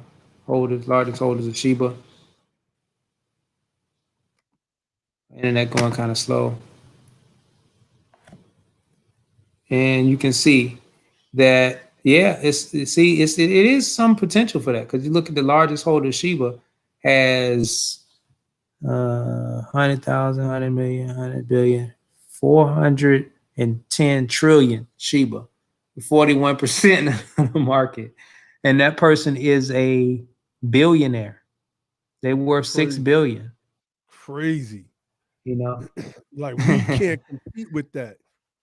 You see, we don't have the capital. The only people that have the capital to compete with that is our entertainers, right? And see, and that's I believe the problem with not dead. having generational wealth to pass down, from the generations that needed the wealth so that we would be in a better position today. What you were saying, Josh? Now, somebody correct me out again. I'm not the crypto expert on here. I just try to do my due diligence. I believe so. When they created Shiba, they I think they burned half of it and gave it to what's his name, Vitalik, whatever the dude that was the founder of Ethereum. So I think that's what this is. But you notice, like, he gave $1 billion to India, right? So he gave $1 billion. So what was his wealth at before? What was his wealth in Sheba and before? So he gave it to India, and then that value went from $1 billion to 597 million. But he's still holding the rest. Like, he didn't give all of it away. He just gave away, what was that, 4%? And that was worth $1 billion, you know. So anyway, I just wanted to say that.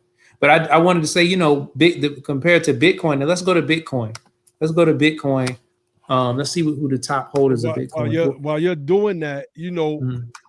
family, this is a great educational piece right here, because we're getting an education about cryptocurrency. And you know, it's not a collegiate level, right? Education, but it is still a great education, because I didn't know, some of this stuff. Josh is pulling up stuff I have no idea about, but he's able to see who's holding what. And this is how the people, when I watch their channels, they are watching the market.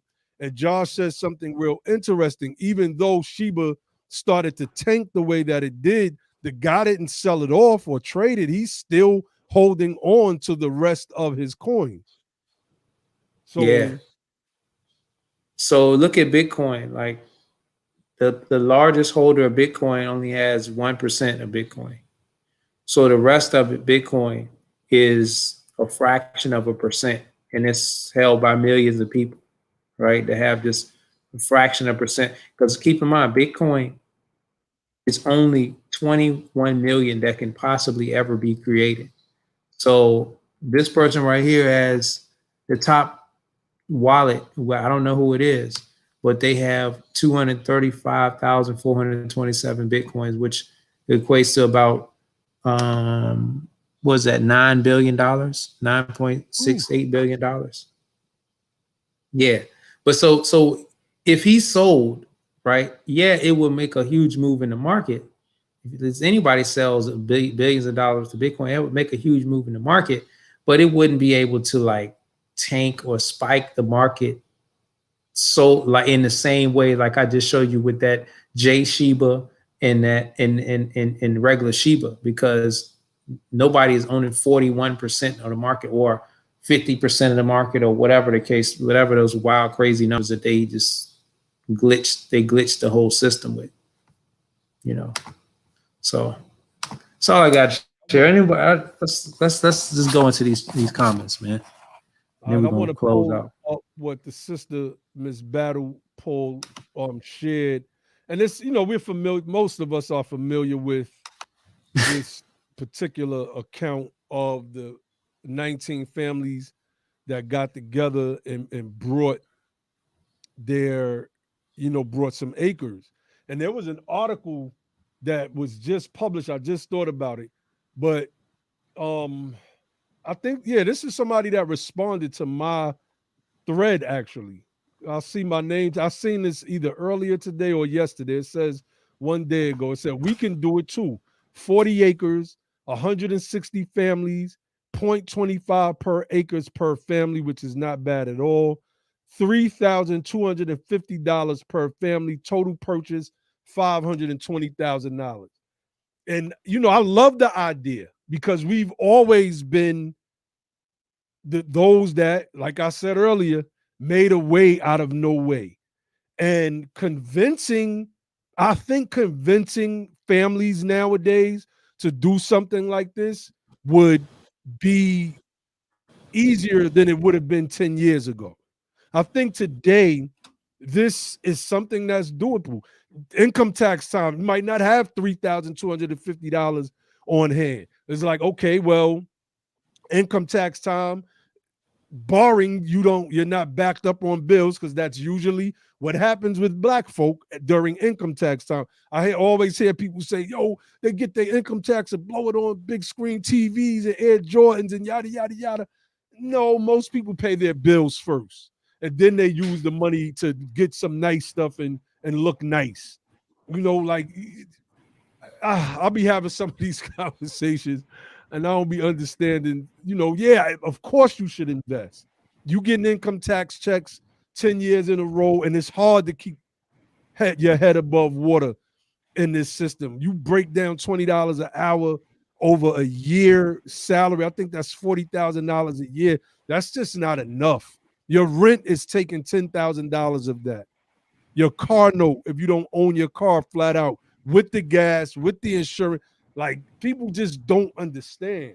So yeah, I think this would be an excellent move for us to put our heads together and come up with plans, come up with ideas on how we can even generate money, right? How can we generate $520,000 to start purchasing, 40 acres in this case? And I've seen for 520,000 out here in Georgia. I mean, I've seen you could get 100 acres and better for $520,000. And this is what I'm talking about with the Southern strategy that we want to implement. I mean, we're moving now. You have companies that are now sensitive to the racial disparities that have occurred in the United States of America for the longest. We can negotiate with Sprint or T-Mobile or even Metro PCS or whoever and say we need a cell phone tower right here at this spot. Start setting up trailers. I mean, we're skilled. We can build a lot of this stuff on our own. Start buying up the property around it. Now we have the wherewithal to create our own real estate spaces. It's doable. It's something that's doable depending on how much we can afford to put in. And that is usually where the problem is at. Some people just can't afford to kick out $3,250 at one time. So yeah, definitely, Miss Battle.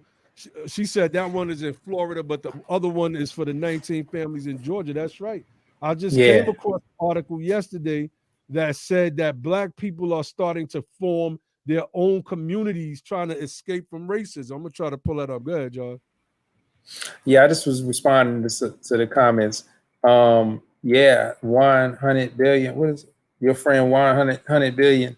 Yeah, I feel what you're saying. Crypto is like it's like the future. They try to take a system and improve on it, and like NBA Live sat on their hands and they made a trash game, and 2K came and killed them. So yeah, I feel what you're saying.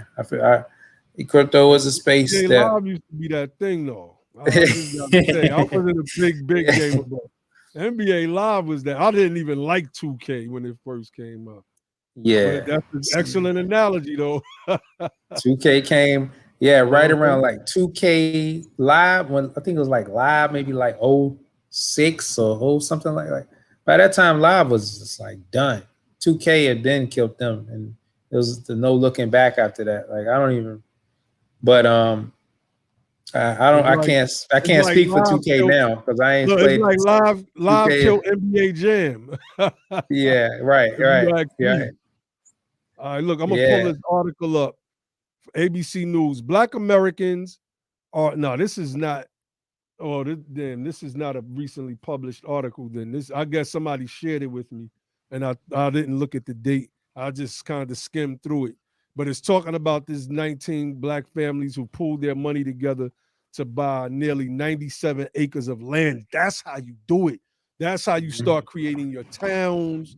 You start when you buy this is the process. You buy the property. 97 acres is large.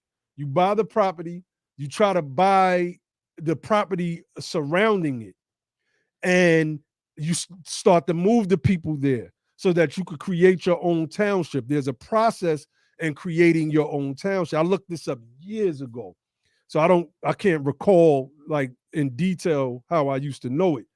And you eventually creating your own municipality. And now in doing so, you create your own electoral process, not your own electoral process, but you can run your mayor, right? Or select who your mayor is going to be in this township and then hold an election in however many years, et cetera, et cetera. And now you have your chief of police because you can start your own police force. This is something that is doable. Don't like I said, just because we're fighting for reparations, we will never tell people to not pursue these types of things. But we just have to speak to our wealth positionality here in the U.S. Yeah, go ahead, brother. Yeah, and again, we're not anti-economic empowerment. We're just anti uh, political action abdication of responsibility. You know, everybody, all these other groups are doing it both at the same time.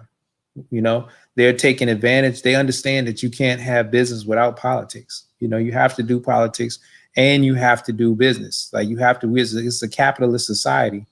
And so you have to set up you know, like if you need to drink water, if your body is what percentage of your body is water, you need to keep drinking water. I think it is 75%. I could be off. Yeah, and you don't live near no river, but it rains. You need to at least put some buckets, some barrels or something to catch some rain, because that's your source of water. So we living in a capitalist society. So you are going to have to learn how capitalism works and take advantage of capitalism. I know people say, well, we need to eradicate the system of capitalism. Okay, but we don't need to starve to death and be at the bottom until that happens. You know what I mean? Until it's when that ain't going to do nothing for us. Talking about dissolving it. Yeah, when the switch flips and it's not capitalism no more, then we're gonna operate and you know we're gonna do as Romans and we're being in that Rome, right? But right now we're in capitalism, so like we have to do what we can with what we have, and the point is to use politics because where I wish I had my brother Logic here to say it again. Politics is the game of who gets what, where, when, for how long, whatever the case, whatever he says, right? And government is the game and politics is how it's played. So yes, we need to operate to try to do for self in the economy, right? But we have to make sure that that is not gonna be the substitute. There's no substitute for doing politics, because you can't have one. Like for example, you just talked about building. We can build our own communities. Well, damn, is this 2021 or 1821 or 1921? What, like we should have been had our own communities that we built up that's prosperous, where where we not talking about, well, we can scrape 500,000 together. Like we should be talking about building like commercial real estate. We should be talking about building like apartment buildings and all this, just like the gentrifiers are doing. They're not talking about how can we can get some white folks together and we can just put together 500,000. Like we can put together 500,000. We can put together 500,000 in each, not collectively. You know, if you come into the table with 500,000, see, that's what we're talking about, and what we're saying is it was a specific harm done to as a reason why that's not our story today. And so there needs to be a specific political action done to change that story while we still try to survive in the capitalist system we have by taking advantage of the crypto bubble opportunity, right? So that's what I'm saying. And that's what we're talking about here. That's right. That's right. And So we're talking not just Florida. We're not like Florida's great, but preferably we want people to leave up out of Florida. That's right. Or leave up out of anywhere that's not in the South where we can get power, because we're not going to be able to get the majority in Florida. We're not going to be able to get the majority in Texas, and we're not going to be able to get the majority in, you know, Illinois or California or New York. But we can get the majority in Maryland. We can get the majority in Georgia, Mississippi, Alabama, Louisiana, South Carolina. North Carolina, I doubt Virginia, but hey, if enough people leave up out of these other places, we can get the majority in all of them states. And then we can have some power to move the United States Congress and the legislature to make an impact to improve our position in America, whether it be reparations, whether it be getting rid of discriminatory policy, breaking down all the walls that have been up for hundreds of years against us, and whether we get some justice, and we can whether it's going to be cryptocurrency or whatever, we'll make sure that we're cut in and not cut out. Facts. So look, I mean, I think we had a good discussion tonight, man. I lean on Josh and Brother Logic for a better understanding of crypto. And I'm learning. I'm definitely learning. I'm understanding way more than I known a month ago. I'll say that. So, like I said earlier, one of the things that we want to do is have this as a weekly discussion, but we don't want to just talk about crypto. We want to lead with it because it's popular, but we want to speak about what else is going on in the market as well. I watch some of these people like Meet Kevin, and there's a couple of these cats, man. I'm talking about their platforms are huge, and all they do is talk about investments and money. They break down like PPP loans. We should have somebody on our platform breaking this stuff down as well. When they talk about stimulus, we should have somebody on a platform breaking that down, et cetera, et cetera. So, we definitely are. Yep, that's it. Well, not Texas. We ain't met. We trying to get them out of Texas too, brother Abdul Sharif. But we Yeah. we're gonna keep bringing this content to our people, and stay tuned. Again, if y'all want to looking to invest in crypto, first I'm gonna say do your research. But here is my link. If you want to invest in crypto, because not only does it help you out with more money to invest in crypto, it helps me out as well. So now it's Yeah, not no that. doubt. No, wait. Let me say to real quick. Let me pull this comment up. He said, "My bad. I ain't know Florida was corny. I was just no. It's not. We're not saying Florida is corny. Check that video out when you get a chance on that I put in there with the interview with Brother Charles Blow, where we did a book club on his book, The Devil You Know, where the strategy is moving our people from the what's called destination cities, which comprise of the North and the Midwest, all the way out to California, back to the South, so that we can have a majority. We want to move our people out of states like Texas and Florida as well. If we can get 20% of those people to even move out of Florida and Texas back into places like Alabama, Mississippi, Georgia is pretty much swelling up with our people, but I would still want to get another 10% here. Why not? South Carolina, especially places like South Carolina, Alabama, Louisiana. Then we start to control Senate seats. So our strategy is political in that regard, and it's a strategy that we have adopted here as Be the Power and the United Sons and Daughters of Freedmen. And speaking of daughters, sisters, we're looking for some sisters to do what we do on this channel on our other channel. So we're looking for some sisters to step up, and I've been putting the call out. I haven't heard back from too many. Hit me up if you know my social media accounts, whether it be Twitter, Facebook, or Instagram. Or you can send an email to btplivecast@gmail.com. That's btplivecast@gmail.com. Brother Abdul Sharif said, don't sleep on investing in Africa because the rest of the world is doing just that. Get our piece of the resources. If it's advantageous, sure. Why not? I'm going to invest where, and I think we all should if it's advantageous. I don't look at it as personal I always think in terms of the group. Some people feel that I think of the group too much. I can't help it. I'm just born that way. I'm just wired that way. I can't. It's so hard for me to think in terms of me. I just can't help it. I don't know why. I really don't. I'm just wired different. I always think in terms of the group. So, yeah, if investing in Africa or any place is going to be advantageous for us, then sure, Let me say sure. something about that. Mm-hmm.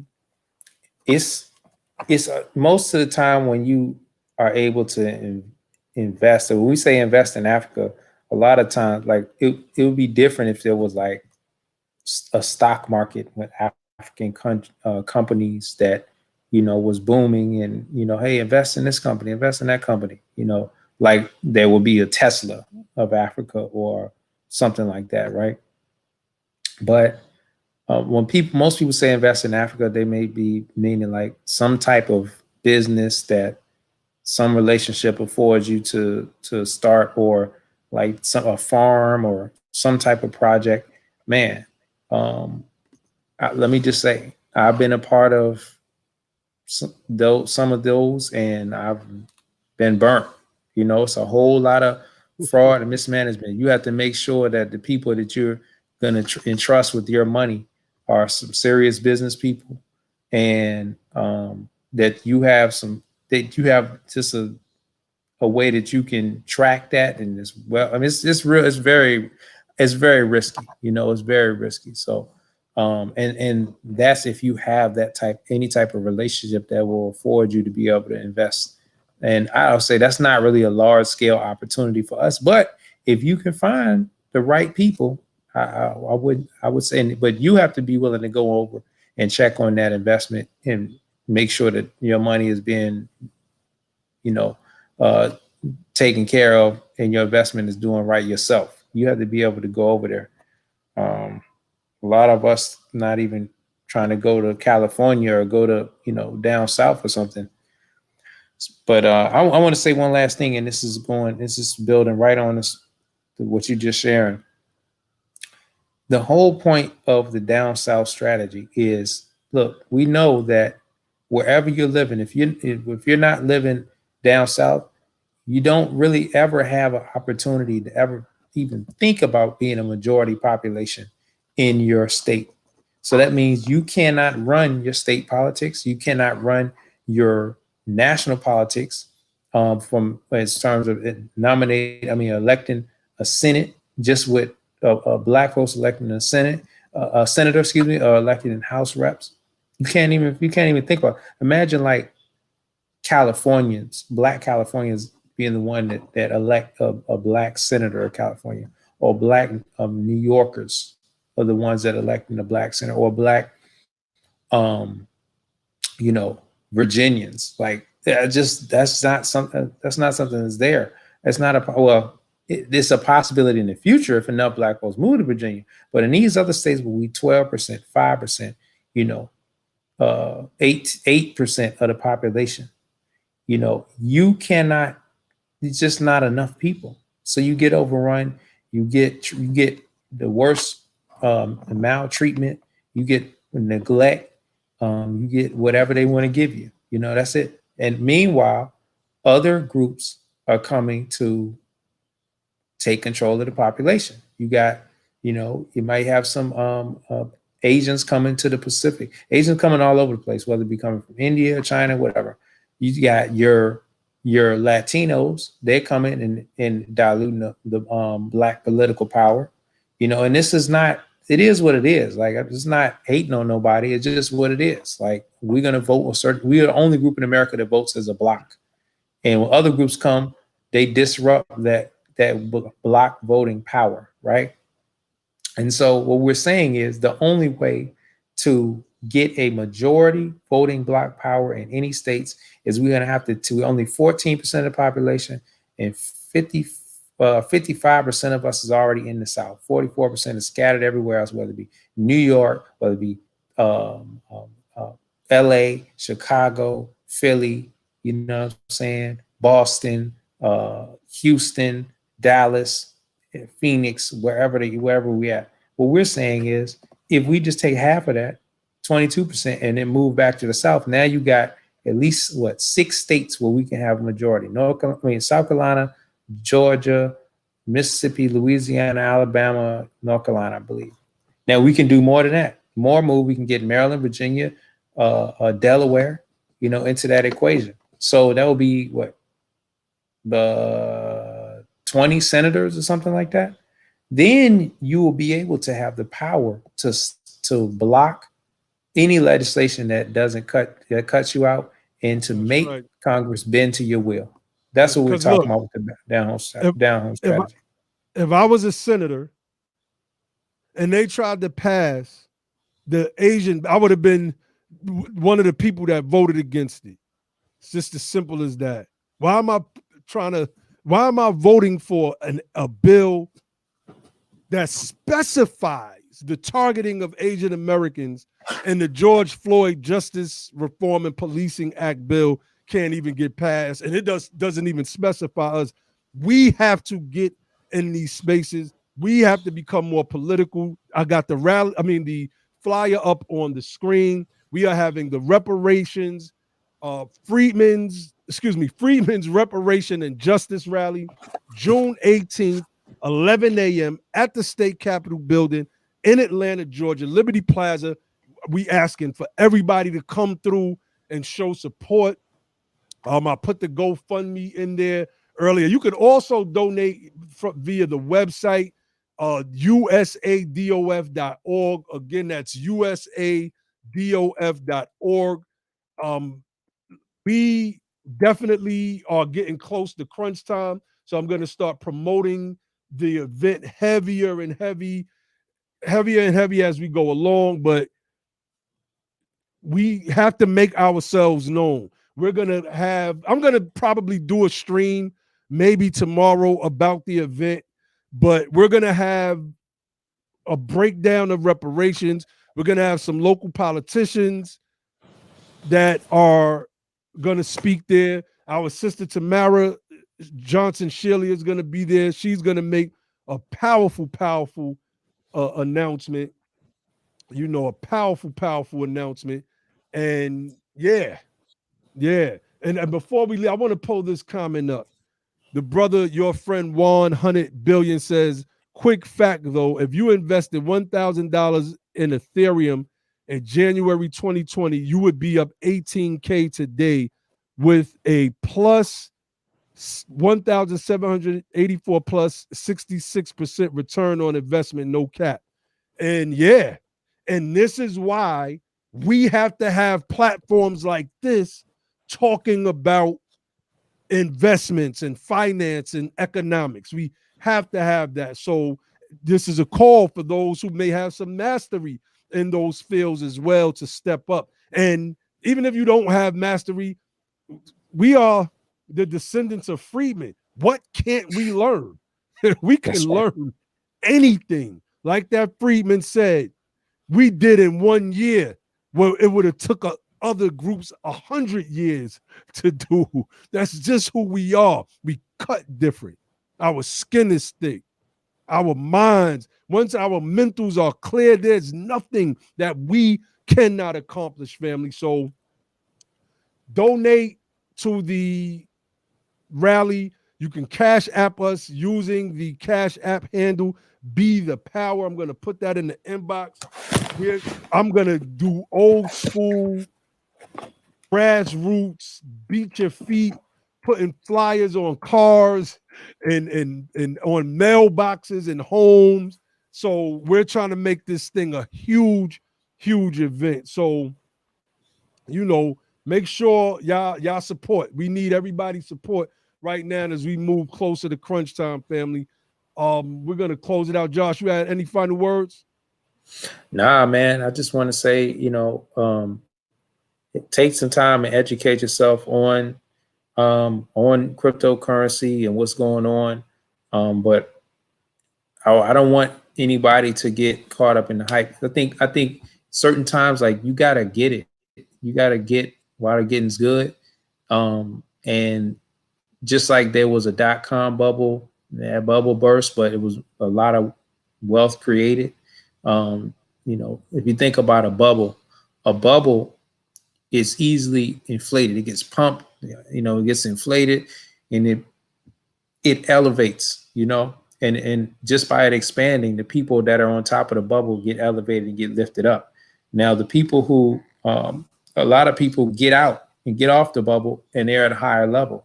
And when that bubble bursts, a lot of people that were caught in the bubble, they get caught off guard and they fall and they're behind, right? And they bust their behind, they break their back, whatever.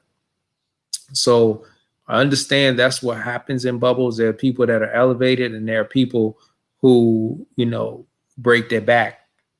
But you still want to understand what's going on so you can position yourself to be elevated. Just like what Juan shared, that's happening. But understand that you may be just like the same way when people say, well, I'm doing good black business, or I'm doing I'm living in a good black neighborhood, or I'm a part of the black middle class.